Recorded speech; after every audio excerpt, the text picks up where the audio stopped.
89.3 KSBJ. We're Carlos and Morgan. I do feel like God has nudged my heart to do things in my life. And maybe you've experienced that too. You know, you see someone who looks a little bit sad and you think, I should go ask if they're all right. And even if it's uncomfortable, you know it's the right thing to do. I tend to talk myself out of those moments, though. Well, thankfully, Rhonda didn't. Rhonda is one of our listeners. She lives in Katy, and she felt a nudge at her heart to do something special for Sandi Brandt. Rhonda, will you tell us about Sandi? She was always the mom that called everybody and told them whether or not to bring cupcakes or napkins to the Christmas parties. That room mom. Yes, and I personally didn't know her. To kind of put it in perspective, I never went out to dinner. I've never been to her house. But we did connect through Facebook just because of school activity. And our kids were doing a lot of the same things. Yeah. So it was at the very end of December. Her daughter actually created a Facebook group. She found out she had stage 3 chronic kidney disease. It was to the point now that she needed a kidney transplant. And they were looking for anybody that felt they would like to go get tested and be evaluated for the process.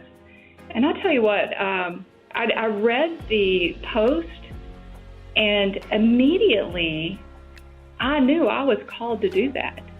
I just sent her a message through Messenger and said, hey, I'm going to go get tested. And she went on to describe all of these different testing and all of these things you're going to have to do. And she appreciated it, reaching out. And I just smiled and looked at my husband and I said, she doesn't know. God asked me to do this. He's going to make this happen. The whole way through, I never questioned it. It was like God gave me this abundance of grace and just comfort of knowing that I was going to be a part of his blessing for her. You know, a lot of people, I can't believe you would give your kidney away. What if something happens to you? Right. And, people kind of try to talk you out of it a little bit. Exactly. And I just had this overwhelming feeling that it wasn't my kidney to give.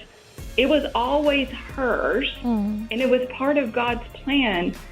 I just had it for 46 years. It was always intended to be Sandi's kidney. I love that you view it that way because I don't think I would. But to see you walk that out, that is such a cool story. But there's still more to it. Hang on, I'm going to come right back with Rhonda for the conclusion you don't want to miss. Your son has deep questions. Myself a rest in your embrace.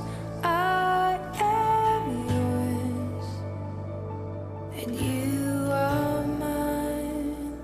89.3 KSBJ, we're Carlos and Morgan. When your kids are in school, you end up kind of having to get to know the other parents. Even though it was hard for me, even though maybe sometimes you don't want to, it pays to be nice to them because you never know when that might come in handy, that relationship. So Rhonda and Sandi were friends because of school.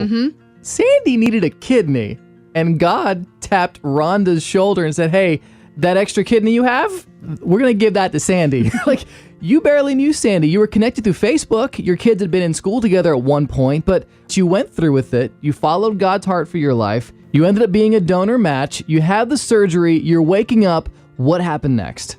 When I woke up in my personal room and they told me the kidney in her is already functioning, is pulling all the toxins and everything off that she's struggled with all these years. I mean, what a blessing. And I love, too, like, we hear so much about the bad of social media. This is where Facebook turned out to be a good thing. Yes, and my husband is one of those that does not use Facebook, does not like Facebook.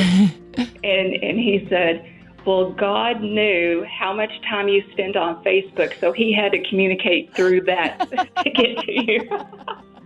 I said, yeah, that's probably true. God does use Facebook. I'm definitely a witness to that. And Sandi's doing well too, right? Yes. She had to stay in an apartment, and she was supposed to stay there 6 weeks, but everything on her went so well. She actually went home this week. Wow. And I just got a message from her. She's getting a pedicure and manicure today. To celebrate. It's officially 1 month today. You must feel like you have made a lifelong friend. I have. I do have that feeling, and I just don't have any other word except for it's just beautiful. Have you been praying? And my soul will rest in your hands.